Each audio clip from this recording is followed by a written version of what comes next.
manifestación aquí, en este punto, y ya se está encontrando con millones de personas, miles de personas que están allí al final. Es que no sé si lo veis, llega al mar. O sea, al final, al principio de la llegada. Es alucinante. Ya han llegado, sí. No, todavía hay un huequecillo, ¿eh? Estoy en un balcón.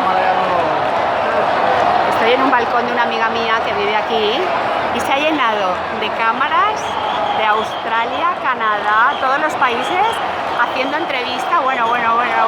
Y resulta que mi amiga es el perfil ideal para una entrevista porque ella es no es independentista y su marido sí, o sea, es toda la pera.